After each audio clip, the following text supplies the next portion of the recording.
Oke, kita mulai. Nah, ini ada buku tentang pengakuan iman. Ya, ini diambil dari pengakuan iman Nisea oleh Saint Kiri dari Yerusalem. Nah, buku ini yang versi ringkasnya. Kemudian yang versi lengkapnya ada di sini ya.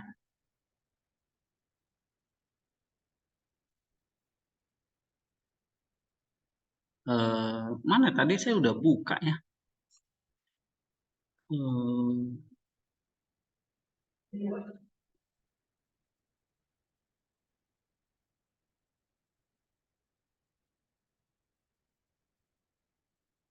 Kuliah katekisasi ya. Nah, ini dia.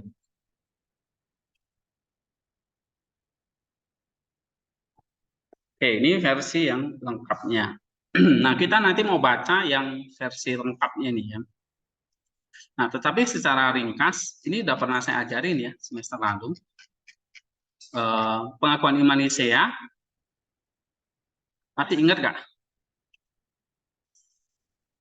Ini adalah simbol iman kita, ya. Seluruh doktrin sistematiknya itu semua terangkum di dalam pengakuan iman Nisea ini. Yang akhirnya tuh dijabarkan, ditulis, ya, dijelaskan lagi lebih detail oleh para bapak gereja, bahkan sampai sekarang oleh para teolog. Ya, baik itu di timur ataupun di barat, itu ya patokannya dari pengakuan iman ini. Yang pertama apa? Coba kita baca ya. Aku percaya kepada satu Allah, Bapa yang Maha Kuasa, ya, pencipta langit dan bumi dan segala sesuatu yang kelihatan dan yang tidak kelihatan. Terus, dan dalam satu Tuhan, Yesus Kristus, anak tunggal Allah, yang diperanakan dari Bapa sebelum segala zaman, terang dari terang, Allah yang sejati dari Allah yang sejati, diperanakan bukan yang dibuat, yang sehakikat dengan Bapa, dan oleh Dia segala sesuatu dijadikan.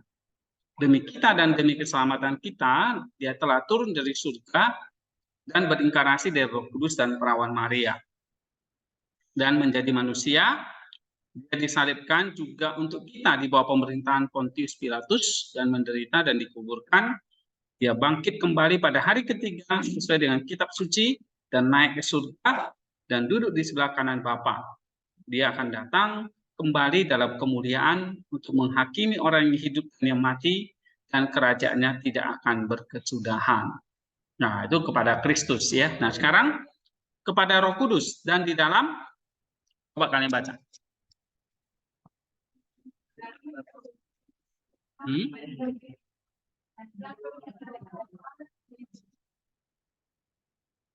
Oh, belum bisa screen, sorry. Ya, terus? Anak disembah dan sama-sama dimuliakan, yang telah berbicara melalui para nabi dalam kebebasan audisi.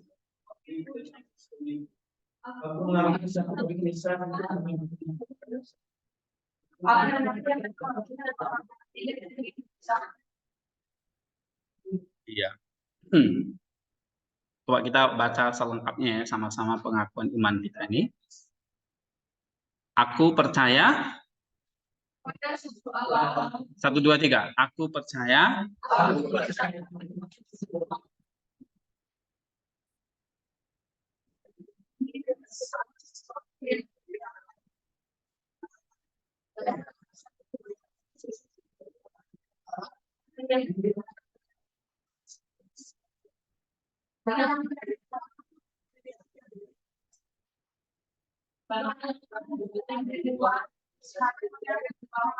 Dan oleh dia segala sesuatu dijadikan pendidikan dan dari keselamatan kita. Dia dapat menulis banget dan masih dari kudus dan menjadi manusia dia disalibkan juga untuk kita bahwa pemberitaan dan dari dalam dari bahkan dia bangkit pada kita sesuai dengan suci. Karena hari suka dan bersebelah dan Bapa, Dia akan kemuliaan dan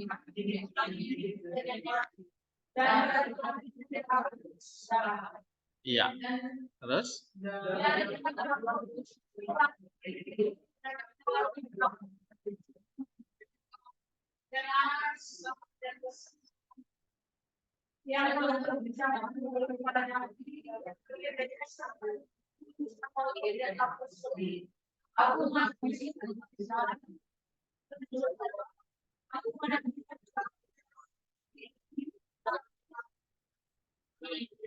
Oke. Nah, ini ada 2 buku. Ini versi ringkasnya cuma 29 ya. Nah, ini versi lengkapnya nih. Versi lengkapnya ada 23 kuliah atau ceramah ya yang disampaikan oleh Cyril kepada para calon baptisan ya, atau para katekumen ya.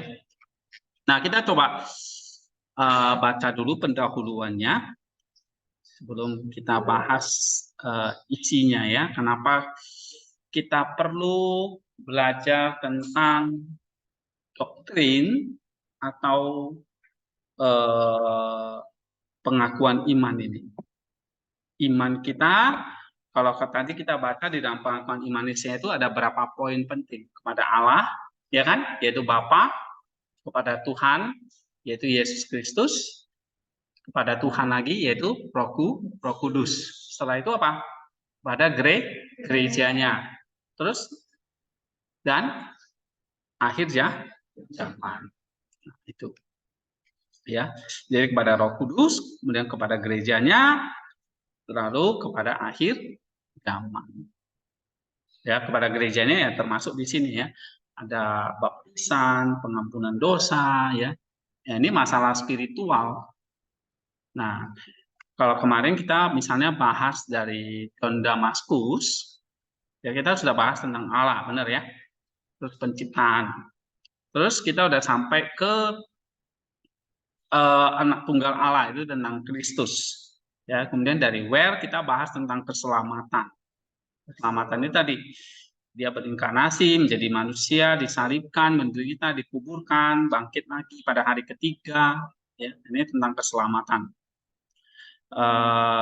Kita udah bahas itu ya. Kemudian kalau kalian bahas tentang Maximus, misalnya 400 teks tentang kasih itu ada di poin mana ini? 400 teks tentang kasih itu ada di poin mana? Kalau dalam pengakuan iman kita. Hah? Di mana? Ini. Ya. Di dalam pengajaran gereja. Pengampunan dosa, menantikan kebangkitan orang mati dan hidup yang akan datang. Nah, ada di sini. Ya. Nah, ini.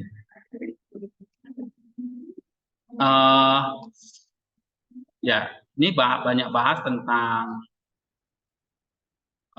kasih dan bagaimana kita menghidupi baptisan kita. Itu ya, menghidupi baptisan kita yaitu dengan mengerjakan keselamatan itu sampai kita akan mencapai hidup di zaman yang akan datang atau mencapai teosis. Teosisnya di sini ya. Oke. Sekarang pendahuluan kuliah-kuliah katekisasi. Kenapa kita perlu belajar atau memahami iman kita di dalam doktrin atau pengakuan iman ini? Coba baca, Hizkia. Pendahuluan sudah ada pertemuan dekat atasmu, wahai. Nggak salah ada nggak di situ? Sama dong? Ya tadi udah dibagi. Kalau yang versi ringkasnya belum, nanti saya kasih ya. Udah juga ya? Oke, that's good. Kalau ini kan sudah, ini kan sudah ya. Nah, tinggal baca aja di situ. Ya. Pendahuluan satu, sudah ada pertemuan yang dekat atasmu, wahai kamu yang akan segera diberangkat. Kamu sedang mengumpulkan bunga-bunga rohani untuk menenun mahkota surgawi. Sudah ada keharuman Roh Kudus yang dihembuskan ke atasmu. Kamu sudah berkumpul di sekeliling ruang depan istana sang raja. Semoga kamu juga dipimpin oleh sang raja. Karena bunga-bunga sekarang telah muncul di pohon-pohon, semoga buahnya juga sempurna. Sejauh ini telah ada tulisan nama-nama kamu dan panggilan untuk melayani dan obor perintah pengantin dan kerinduan akan kewarganegaraan surgawi dan tujuan yang baik dan harapan yang lain. Sebab tidak berdusta orang yang berkata, Allah turut bekerja dalam segala sesuatu untuk mendatangkan kebaikan bagi mereka yang dikasihi Dia. Allah melimpah dengan kemurahan, tetapi Dia menantikan kehendak yang khusus dari setiap orang. Oleh karena itu, Rasul menambahkan dan berkata, bagi mereka yang dipanggil sesuai dengan tujuan, bagi mereka yang dipanggil sesuai dengan tujuan. Kejujuran tujuan membuat kamu dipanggil, karena jika tubuh kamu berada di sini, tetapi pikiran kamu tidak, maka tidak ada gunanya bagi kamu. Oke, jadi poin 1 ini maksudnya apa dari siril?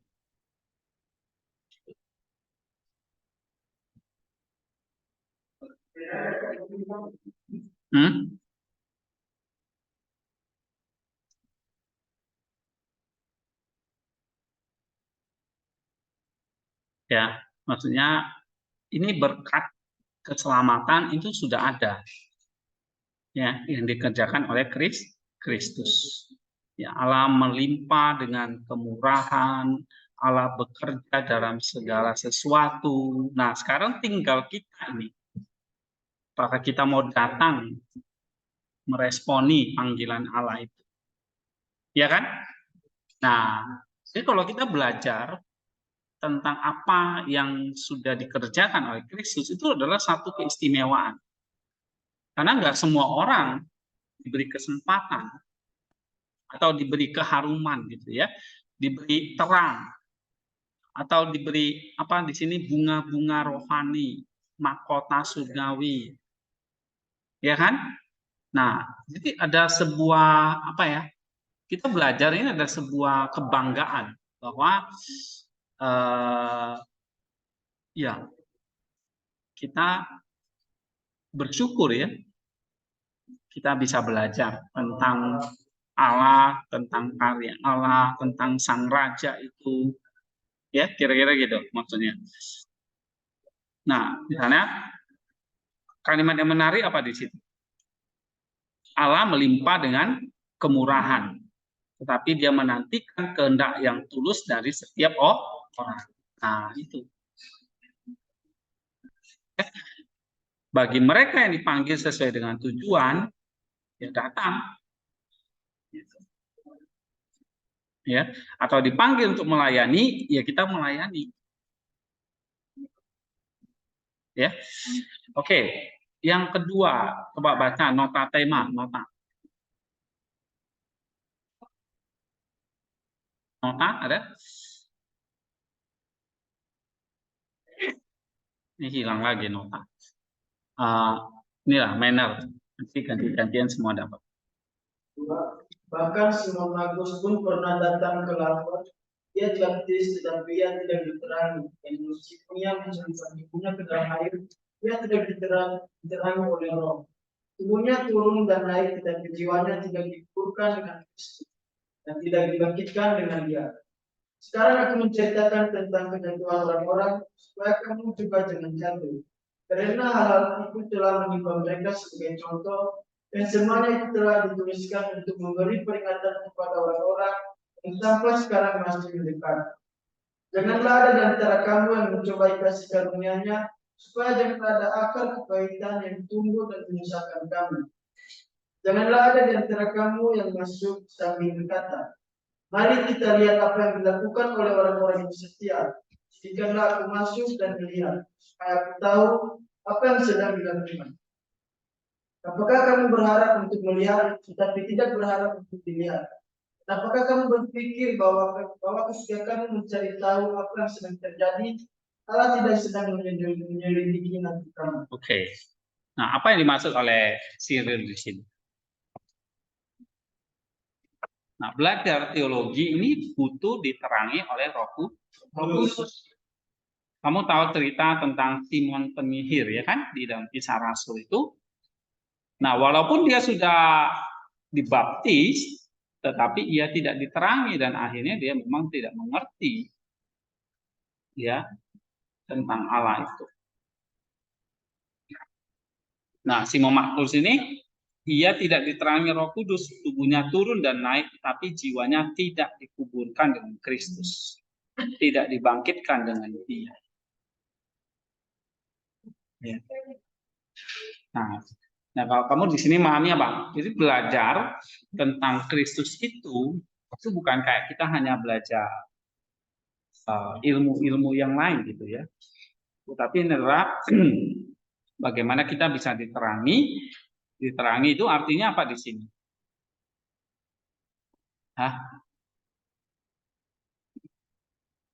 Jiwa dikuburkan dengan Kristus, ya, dan dibangkitkan bersama dengan Dia. Jadi apa yang dialami oleh Kristus, ya kita alami juga. Ya, jangan seperti imannya Simon Magus itu adalah iman akali, gitu ya, bukan iman partisipasi. Ya hanya tahu aja, tapi dia tidak ikut di dalam terang, di dalam apa yang Kristus kerjakan. Oke, kira-kira gitu ya. Yang ketiga, coba baca Jessica. Seorang laki-laki dalam Injil pernah masuk dalam Jerman Calvin lalu memakai pakaian yang layak lalu masuk duduk dan makan karena mulai laki-laki mengizinkannya. Tetapi ketika ia melihat mereka semua berpakaian putih, ia sendiri harus menggunakan pakaian yang sama dan ia mengambil bagian dalam makanan yang sama. Tapi ia tidak sama dengan mereka dalam usaha dan tujuan. Mempelai laki-laki meskipun berkelimpahan tidak lalai dan berkeliling ke setiap kampung dan mengamati mereka karena perhatiannya bukan pada makanan mereka, tetapi tingkah laku mereka yang tampak. Ia melihat seorang asing yang tidak mengenakan pakaian yang mandir dan berkata kepadanya, "Hai teman, bagaimana engkau bisa masuk ke sini dengan pakaian yang begitu indah, dengan hati nurani yang begitu baik? Bagaimana meskipun penjaga pintu tidak melarangmu karena banyaknya tamu yang datang? Bagaimana mungkin engkau tidak tahu dengan cara apa engkau harus masuk ke perjamuan itu? Engkau masuk dan melihat gemerlapnya pakaian para tamu.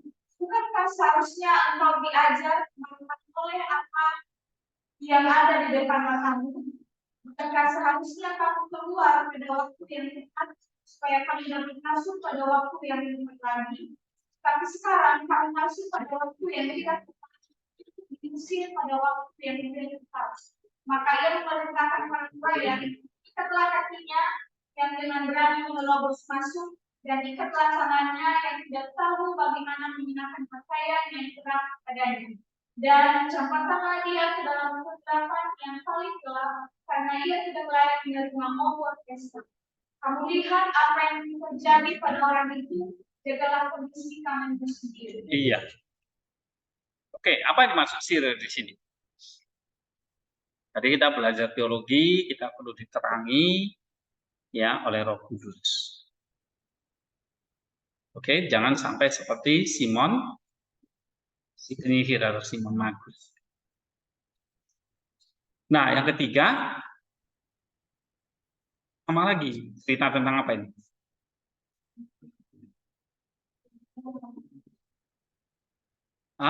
Iya tadi.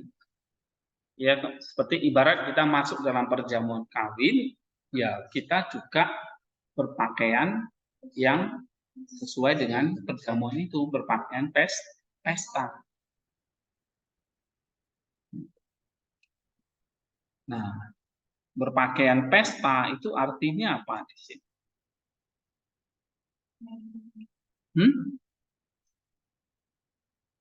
Apa artinya di sini? Nah, kalau kemarin kita belajar dari where, ya kita terlibat, ya kita berpartisipasi di dalam apa yang dikerjakan oleh Kristus. Jadi bukan penonton, tetapi kita aktif di dalam Kristus. Ya, nah di sini dikatakan nih, pakaian pesta atau pakaian perjamuan ini pakaian yang begitu indah. Jadi hidup kita harus didekor dengan pakaian yang indah, hati nurani yang baik. Ya, kalau kamu tidak berpakaian pesta, nanti penjaga pintu nggak akan kenal kamu siapa nih, nggak layak masuk di dalam perjamuan ini. Coba kamu ke tempat pesta, tapi pakaianmu kayak seperti pengemis, ya, iya, apa kamu bisa masuk? Ya, kan gitu. Nah, jadi bagaimana kita punya pakaian itu ya, kita harus mengusahakan pakaian itu. Ya, dan di sini dikatakan ikatlah kakinya, yang siapa yang berani menerobos masuk, ikatlah tangannya, tidak tahu bagaimana mengenakan pakaian yang terang kepadanya. Tampakkan dia dalam kegelapan yang paling gelap. Nah, jadi ya ini kita belajar adalah untuk salah satunya adalah kita diberi pakaian yang mewah dan kita memakainya. Oke? Ada lagi? Apa yang kalian bisa komentari? Jadi belajar komentari ya. Kan misalnya nih, kalian mau ngutip ini, kan nggak mungkin semua di copy. Ada yang ringkas saja kan? Kalian ringkas, kalian ambil kalimat-kalimat yang penting, atau kalian ringkas, kalian paraphrase gitu. Ya, misalnya poin 3 ya, ini tentang kita juga harus berpartisipasi dalam perjamuan kawin dengan memakai pakaian yang layak atau pakaian pesta. Yang keempat, Ari, baca. Karena kami, para pelayan Kristus, telah menerima setiap orang dan menempati seolah-olah tetap menjaga pintu. Kami membiarkan pintu itu terbuka, dan mungkin engkau masuk dengan jiwamu yang dosa.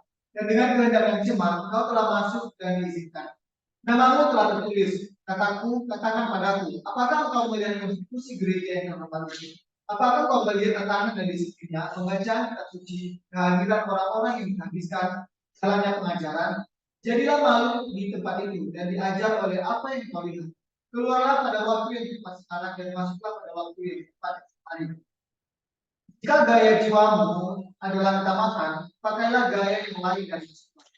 Tanggalkanlah pakaian yang lama, janganlah kamu pakai lagi. Tanggalkanlah percabulan dan kecemaranmu, dan kenakanlah jubah kesucian yang cemerlang. Ini aku berikan kepadamu sebelum Yesus mempelai laki-laki dari segala jiwa masuk dan melihat mereka. Kamu memiliki waktu yang cukup lama untuk bertobat. Kamu memiliki kesempatan penuh untuk menanggalkan pakaianmu dan membasuhnya, serta mengenakannya dan masuk ke dalam jiwamu. Tetapi jika kamu tetap dalam maksud jahat, cara tidak bercacat, tetapi janganlah kamu mencari yang mudah itu, karena air akan menerima, tapi roh tidak akan menerima. Barang siapa sadar akan lupanya, hendaklah ia memakai untuk obat. Dan barang siapa jatuh, hendaklah ia bangun. Janganlah ada simun di antara kamu, janganlah ada kemunafikan, dan janganlah ada ketahuan yang sia-sia di antara itu. Iya. Maksudnya apa ini? Bagaimana kita memakai pakaian pesta itu?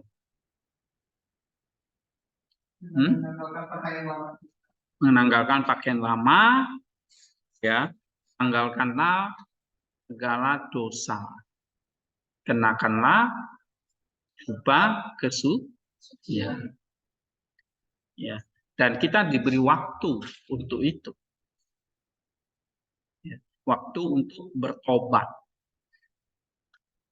ya, kamu memiliki kesempatan penuh untuk menanggalkan pakaian lamamu, ya, lalu memakai pakaian yang baru, masuk ke dalam perjamuan itu. Oke, ya. Jadi jangan seperti Simon. Ya. Nah, di sini. Sehingga kita belajar teologi itu adalah ya belajar untuk bukan sekedar seperti Simon tahu ya, tapi bagaimana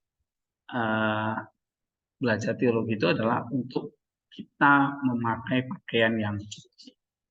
Berarti teologi itu seperti kayak ilmu kedokteran gitu ya. ilmu medis yang menyembuhkan jiwa kita. Ya. Sehingga kamu kalau baca bapak-bapak gereja, ya itu macam terapi juga ya. Apalagi kamu baca Filokalia itu syarat dengan hal itu.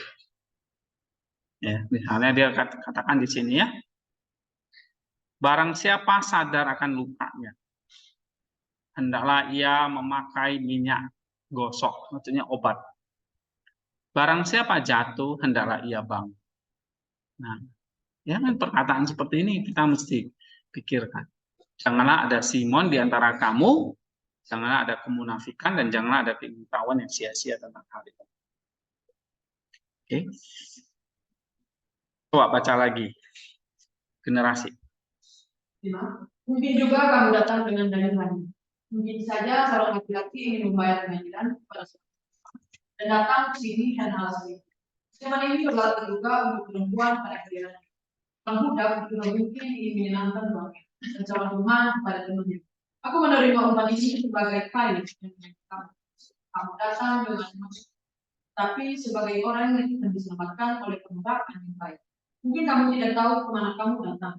Kalau ke dalam jalan yang bagaimana kamu telah masuk ke dalam jalan gereja. Engkau paling biru, janganlah kamu melarikan diri. Karena Yesus datang kepadamu bukan untuk membunuh, tapi untuk menghidupkan. Karena kamu harus mati dan bangkit kembali. Sebab kamu telah mendengar Rasul berkata, matilah kamu bagi dosa, tapi hiduplah bagi kebenaran. Matilah bagi dosa kamu dan hiduplah bagi kebenaran. Hiduplah mulai hari ini juga. Iya. Artinya apa di sini?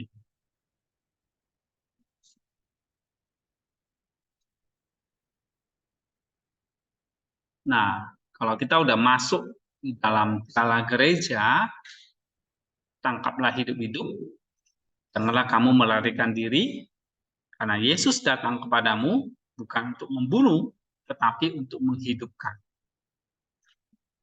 Ya, karena kamu harus mati dan bangkit kembali.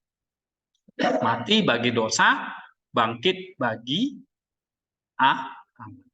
Itu. Ya, mati berarti menanggalkan pakaian lama, hidup bagi Allah ya berarti sekarang memakai pakaian yang baru. Nah, di sini matilah bagi dosamu, hiduplah bagi kebenaran. Ya.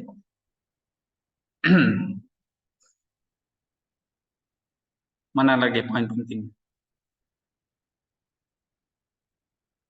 Ada?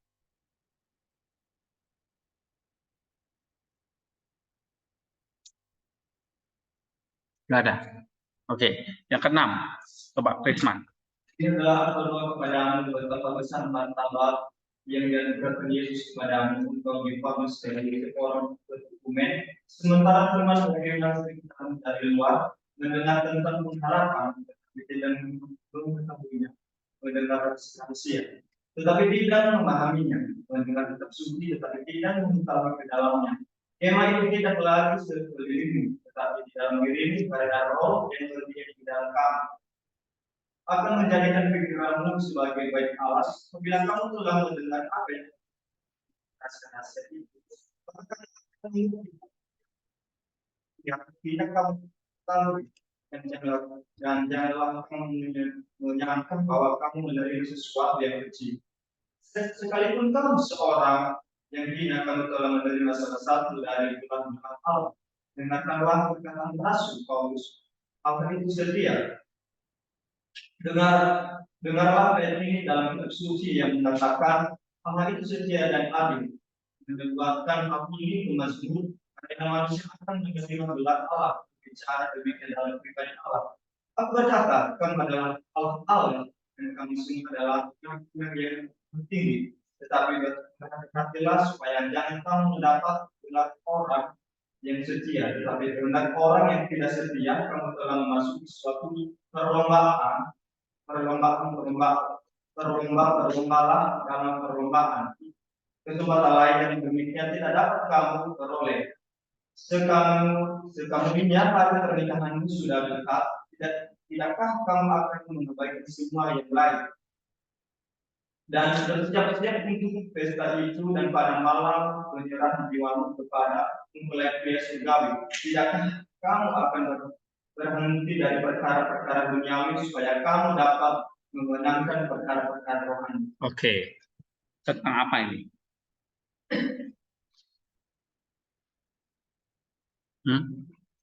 Oh, ini yang ke-6 ini.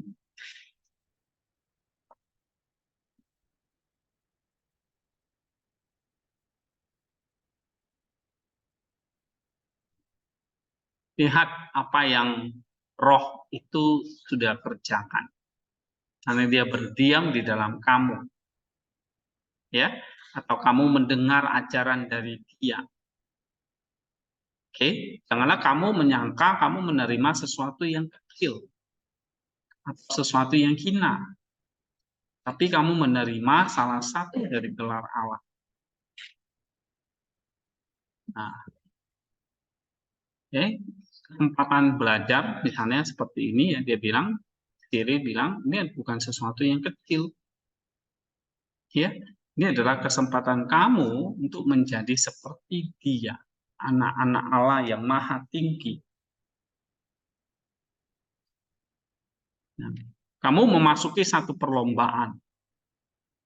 Ini adalah satu kesempatan yang bisa kamu peroleh. Ya, sama seperti hari pernikahanmu sudah dekat, tidak akan kamu akan mengabaikan semua yang lain. Kalau kamu kayak sudah mau menikah ini, bukankah kamu akan fokus ke situ, bersiap-siap untuk pesta, bukan memikirkan yang lain.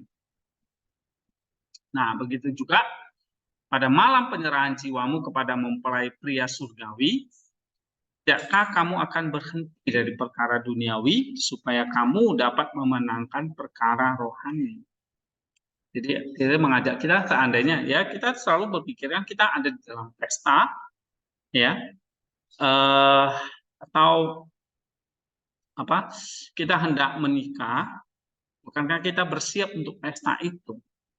Ya, nah pernikahan kita mempelai prianya siapa? Kristus. Kita mempelai perempuan. Nah, jadi kita sedang berpesta dengan Kristus, maka kita akan fokus ke pesta itu. Artinya fokus kepada perkara-perkara rohani, bukan kepada perkara-perkara yang lain. Ya, sama seperti kamu lagi ngadakan hajatan nikah.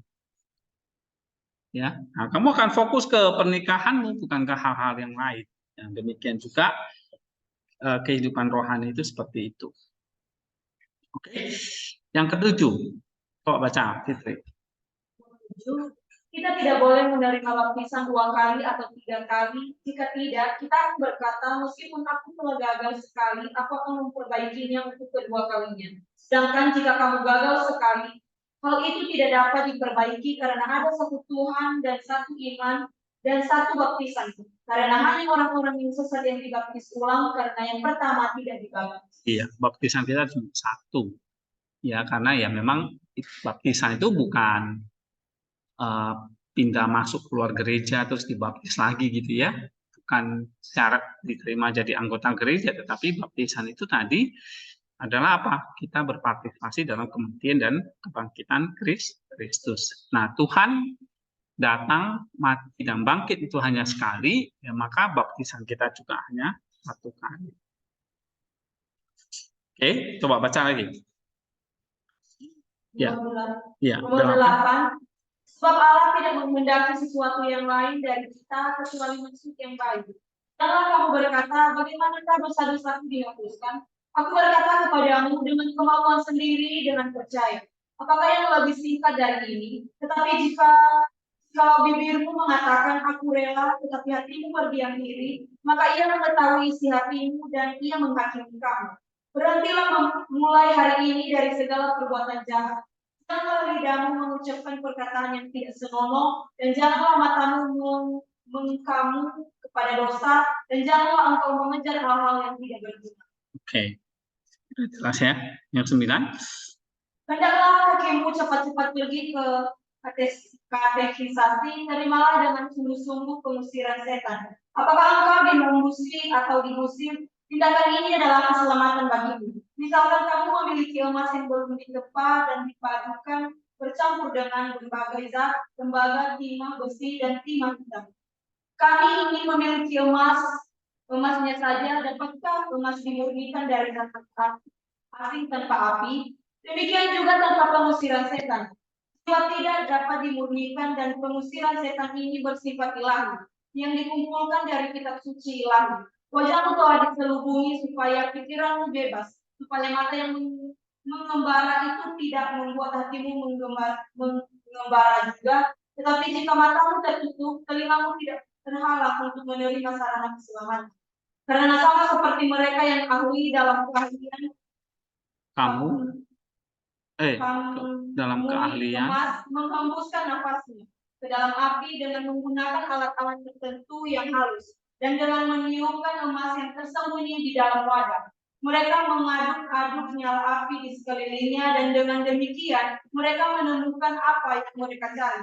Demikian juga ketika para pengusir setan mengilhami teror oleh Roh Kudus dan membakar jiwa seolah-olah di dalam wadah tubuh iblis yang bermusuhan itu melarikan diri. Dan di sana keselamatan dan pengharapan akan hidup yang kekal tinggal. Dan jiwa itu selanjutnya disucikan dari dosa-dosa dan beroleh keselamatan. Karena itu, marilah kita saudara-saudara tinggal dalam pengharapan dan menyerahkan diri kita dan berharap supaya Allah yang mempunyai segala sesuatu melihat tujuan kita dan menyucikan kita dari dosa-dosa kita dan mengaruniakan kepada kita pengharapan yang baik akan milik kita dan mengaruniakan kepada kita pertobatan yang membawa keselamatan. Allah telah memanggil dan panggilannya adalah hidup. Oke. Nah, di sini ada hal yang menarik apa? Nah, pada zaman itu sebelum seorang itu dibaptis, ada pengusiran setan. Kenapa kok sebelum orang itu dikatekisasi atau sebelum dibaptis ada pengusiran setan?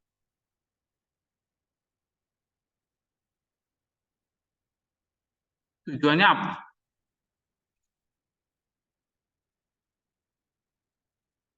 Ya, supaya di sini dikatakan wajahmu apa? Telah diselubungi. Terus supaya pikiranmu bebas, supaya mata yang mengembara itu tidak membuat hatimu mengembara juga. Ya. Nah, jadi pengusiran setan ini adalah satu tradisi ya, biasanya dikerjakan sebelum orang itu dibaptis. Oke. Supaya ibarat seperti wadah itu dibersihkan. Ya, dari segala dosa ataupun godaan-godaan teror dari iblis. Ya, nah kamu baca misalnya nih, demikian juga ketika para pengusir setan mengilhami teror oleh roh Allah dan membakar jiwa seolah-olah di dalam wadah tubuh iblis yang bermusuhan itu melarikan diri. Ya, nah di sanalah keselamatan dan pengharapan akan hidup yang kekal tinggal dan jiwa itu selanjutnya disucikan oleh dosa-dosa dan beroleh keselamatan. Nah, jadi pengusiran setan itu memang adalah untuk menyiapkan kita menerima karunia Allah yang kudus. Ya. Oke, terus 10, Andro. Perhatikanlah dengan seksama katekisasi ini, dan meskipun kami harus memperpanjang pembicaraan kami, dalam pikiranmu menjadi lelah. Karena kamu menerima perlengkapan senjata untuk melawan kuasa yang jahat, perlengkapan senjata untuk melawan ajaran-ajaran sesat, untuk melawan orang-orang Yahudi, orang-orang Samaria, dan orang-orang bukan Yahudi. Musuhmu banyak, ambillah banyak anak panah, karena banyak yang harus kamu lontarkan, dan kamu harus belajar bagaimana mengalahkan orang Yunani, bagaimana melawan orang-orang sesat, melawan orang Yahudi dan orang Samaria. Tetapi engkau juga harus menurunkan tangan kananmu dengan tekad yang cukup, supaya engkau dapat berperang dalam peperangan Tuhan dan mengalahkan kuasa-kuasa yang hebat dan tidak terkalahkan terhadap setiap usaha yang sesat. Iya. Nah, jadi pengusiran setan itu ya kita seperti kayak kamu menerima perlengkapan senjata untuk melawan kuasa yang jahat. Ya, sama seperti kamu belajar di sini itu adalah untuk melawan ajaran-ajaran sesat, orang-orang Yahudi, orang-orang Samaria, orang-orang bukan Yahudi yang semuanya menentang Kristus. Ya, musuhmu banyak dan sehingga kita perlu senjata yang lengkap. Ya. Gitu. Nah, salah satunya ini adalah katekisasi ini. Ya, menerima perlengkapan senjata untuk melawan kuasa yang jahat. Oke, yang ke-11. Ando baca lagi. Izinkanlah aku memberi kamu kasih juga. Pelajarilah ajaran-ajaran kami dan peliharalah mereka selamanya. Janganlah berpikir bahwa itu adalah memilih biasa, karena meskipun memilih itu juga baik dan dapat dipercaya, namun jika kita mengabaikannya hari ini, kita dapat mempelajarinya besok. Tetapi jika pengajaran mengenai pembasuhan kelahiran kembali yang disampaikan secara berurutan diabaikan hari ini, kapankah hal itu akan diperbaiki? Misalkan sekarang adalah musim untuk menanam pohon. Jika kita tidak menggali dan menggali lebih dalam, kapan lagi pohon itu dapat ditanam dengan benar dan pernah ditanam dengan tidak benar? Misalkan berdoa bahwa katekisasi adalah semacam bangunan. Jika kita tidak mengikat rumah itu dengan ikatan-ikatan yang teratur dalam bangunan itu, agar jangan sampai ada celah yang ditemukan dan bangunan itu menjadi tidak kokoh, maka kerja keras kita yang dahulu tidak ada gunanya. Tetapi batu harus mengikuti batu yang lain dan sudut harus sesuai dengan sudut. Dan dengan merapikan ketidaksamaan yang ada, maka bangunan itu harus berdiri tegak secara merata. Demikianlah kami membawa kepadamu batu-batu pengetahuan. Kamu harus mendengar tentang Allah yang hidup. Kamu harus mendengar tentang penghakiman. Kamu harus mendengar tentang Kristus dan tentang kebangkitan. Dan banyak yang harus dibicarakan secara berurutan. Yang meskipun sekarang dijatuhkan satu persatu, tetapi setelah itu akan disajikan dalam hubungan yang harmonis.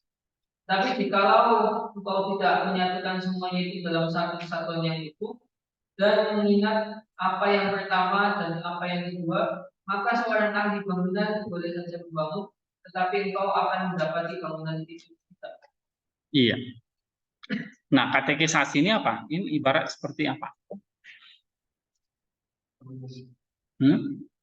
Semacam bangunan. Ya. Bangunan itu perlu apa? Fondasi, ikatan-ikatan yang teratur di dalam bangunan itu, ya. Jangan sampai bangunan itu menjadi tidak kokoh. Jadi perlu ada apa namanya? Ikatan-ikatan yang teratur di dalam bangunan itu. Nah, ikatan-ikatan teratur ya berarti kalian harus belajar dengan teratur. Misalnya tentang alam. Ya namanya bangunan kan nggak boleh asal dibangun. Ya, harus diikat dengan teratur. Zaman dulu mungkin bangunannya ya masih pakai apa ya? Kayu yang diikat-ikat gitu. Nah, demikian juga batu-batu pengetahuan. Ya, belajar dari Allah pertama, belajar tentang Kristus, baru belajar tentang Roh Kudus, ya, tentang kebangkitan. Jadi semua harus dibicarakan secara berurutan. Nah, itu namanya diikat dengan teratur. Supaya apa? Supaya disajikan dalam hubungan yang harmonis. Ya, kalau kita belajarnya misalnya tidak teratur, ya bangunan itu dikatakan apa? Tidak kokoh. Ya, apalagi yang menarik di situ?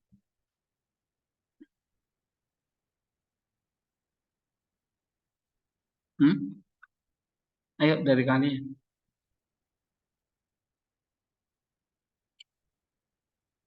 Dari Risma apa? Ngantuk-ngantuk. Nih minum kopi. Ayo minum. Siapa yang ngantuk?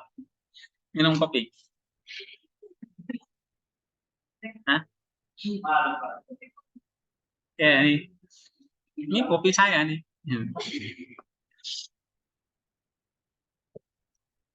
Ayo kutipan. Kalau misalnya saya suruh kalian kutip, mana kalimat yang penting di situ? Raymond.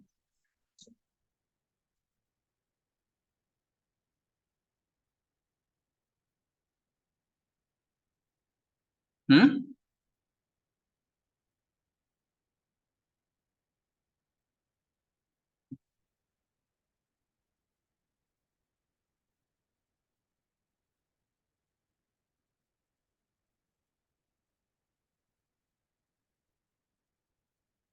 Misalnya nih. Tapi jika pengacara mengenai pembasuhan kelahiran kembali, maksudnya baptisan ya, yang disampaikan. Jadi zaman dulu sebelum dibaptis, ya disampaikan secara berurutan. Ya. Nah, mengapa itu penting? Penting karena kita ini seperti kayak barang rusak, perlu diperbaiki. Konsep kita kacau tentang Allah, diperbaiki. Konsep kita kacau tentang hidup ini, diperbaiki. Konsep kita kacau tentang keselamatan, itu semua diperbaiki. Nah, dia kasih contoh.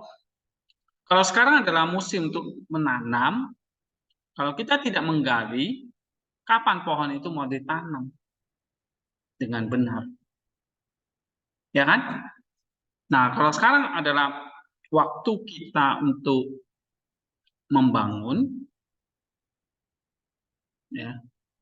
Tapi kalau kita tidak membangun, mengikat dengan teratur dalam bangunan itu, kapan bangunan itu menjadi kokoh? Ya, maka kerja keras kita tidak ada gunanya jadinya. Nah, itu ya maksudnya. Oke, kita lanjut. Jadi kalian baca, coba cari apa kutip apa yang penting ya atau menarik. Baca semua. 12. Katekumen. Katekumen bertanya kepadamu tentang apa yang telah dikatakan oleh para guru. Janganlah kamu mengatakan sesuatu yang tidak ada padanya, sebab kami menyampaikan kepadamu suatu rahasia dan suatu pengharapan akan kehidupan yang akan datang. Jagalah rahasia itu bagi Dia yang memberi pahala. Janganlah ada orang yang berkata kepadamu apa salahnya bagimu. Jika aku juga mengetahuinya, demikian juga orang sakit meminta ampun, tetapi jika ampun itu diberikan kepada waktu yang tidak tepat, maka ia akan demikian pula hanya dengan mengigau. Ya. Dan timbullah dua akibat buruk. Orang yang sakit itu mati dan tabibnya dipersalahkan. Demikian pula halnya dengan katekumen. Jika ia mendengar sesuatu dari orang percaya, katekumen menjadi meninggal karena ia tidak mengerti apa yang didengarnya dan menemukan kesalahan dalam hal itu dan mencemooh apa yang dikatakan. Dan orang percaya itu dikutuk sebagai pengkhianat, tetapi engkau sekarang berdiri di perbatasan. Berjaga-jagalah, berdosalah, dan berdoalah.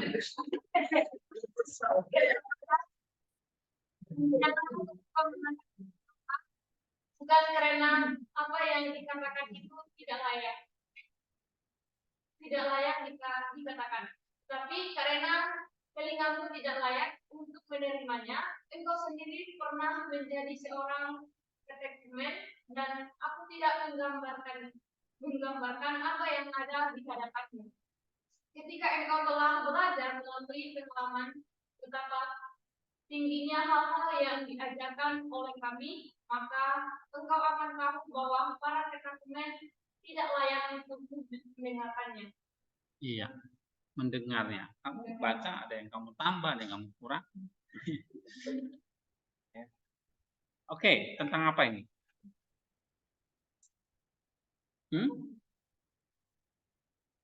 Ya, karena dia kasih contoh, kalau kamu dikasih salah makan obat, apa yang terjadi? Ya, bisa mati, dan dan tabibnya dipersalah. Jadi kalau kamu salah makan obat, bukan tambah sembuh, tambah modar, ya kan? Kamu dokternya juga bisa dipersalah. Nah, jadi kalau kamu salah diajarin, ya bukan tambah sembuh, tambah sakit. Ya. Jadi seorang katekumen itu ya berhati-hati ya dengan apa yang kamu pelajari, apa yang kamu belajar. Jangan sembarangan belajar atau menerima ajaran ya, dan kamu dibaptis begitu. Selidiki ajaran itu sesuai nggak dengan ajaran dari Kristus dan para rasul, ya, atau sesuai nggak dengan ajaran dari gereja dalam kitab suci. Nah ini tadi contohnya tadi kalau kita makan obat yang salah, ya orang itu jadi sakit lalu mati dan tabibnya dipersalah. Ya. Nah kalau kamu salah ngajar antara Rasul Paulus, kamu bisa kena kutuk banget, ya kan? Coba baca Galatia 1 ayat 8. Ya, udah bawa Alkitab. Galatia 1 ayat 8. Galatia 1 ayat 8. Tapi sekalipun kami atau melakukan suatu Injil yang berbeda dengan Injil yang telah kami ceritakan kepadamu, dan ikutlah. Nah, jadi kalau kita menganjalkan Injil yang berbeda yang disampaikan oleh para rasul, terkutuk lagi. Ya, karena kita jadi dokter palsu kan, yang akhirnya salah kasih resep, salah kasih obat, dan membuat orang itu jadi mati. Nah itu penting kita belajar doktrin atau ajaran yang sehat, yang benar. Supaya ke depan nanti kamu jadi pendeta tidak menyesatkan orang. Ya, Krisman? Nah, ya. Itu banyak teman-temanmu sekarang jadi pendeta. Kamu uji dia. Ya. Kamu jadi pendeta tuh bukan berarti sok gaya-gayaan. Kamu harus terus makin gentar dan makin belajar. Karena sekarang kamu sudah dikasih tempat praktek. Ibarat dokter lulus, dibuka tempat praktek. Kalau dokternya nggak pernah belajar, dia akan salah diagnosis nanti. Kan penyakit sekarang bisa aneh-aneh gitu ya. Masih salah obat, bukan tambah sembuh, malah opnam lebih lama dia. Ya, itu ada jemaat salah minum obat, akhirnya timbul penyakit lamanya. Untung udah keluar dari rumah sakit kemarin. Ya, salah obat. Obat itu nggak cocok buat dia. Nah, begitu juga ya. Udah nanti jadi hamba Tuhan, jadi pendeta, ya jangan berhenti belajar. Terus belajar. Oke, baca. Siapa lagi? Raymond Gulo. Raymond Ular.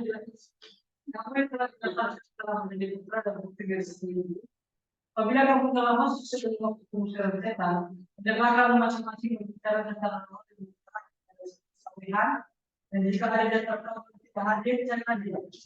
Jika kamu juga berjamaah, maka kamu memiliki penuh, Ya kan di saudara, ya kan bisa diberikan bagi saudaramu. Sesuai itu janganlah menunjukkan dengan hal yang tidak berguna, baik tentang apa yang dilakukan oleh kota atau desa atau raja atau uskup atau pihak gereja. Kamulah ke atas, ketua yang hidup saat ini, berdiam dirilah dan ketahuilah bahwa kita Allah. Jika kau melihat orang bisa melayani dan tidak menunjukkan kepedulian, mereka menikmati keamanan, mereka tahu apa yang telah mereka terima, mereka memiliki kasih karunia. Tetapi kamu sekarang berdiri di balik timbangan untuk diterima atau tidak. Janganlah kamu mengikuti mereka yang memiliki kebebasan dari kecemasan, tetapi yang melihara rasa sakit. Oke, artinya apa ini? Hmm?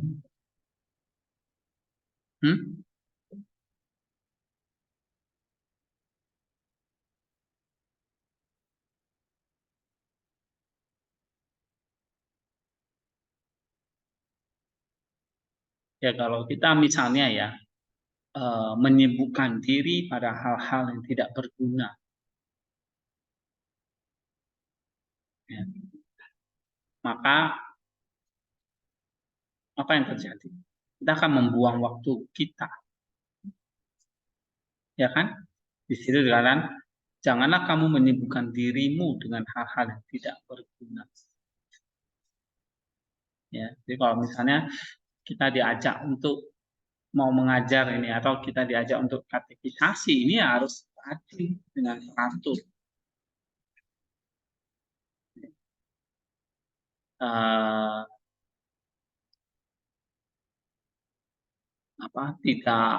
Tidak bolong-bolong begitu. Ya. Ini anjuran dari Sirin ya. Oke, terus 14. 14. Ya, baca lagi, Temon. Dan apabila pengusiran tentang telah selesai, sampai orang lain yang sedang diusir datang, hendaklah laki-laki bersama laki-laki dan perempuan bersama perempuan. Nah sekarang aku memerlukan perempuan bahteramu, yang di dalam dirimu dan anak-anaknya dan istrinya dan istri-istri anak-anaknya. Karena meskipun bahtera itu satu dan pintu tertutup,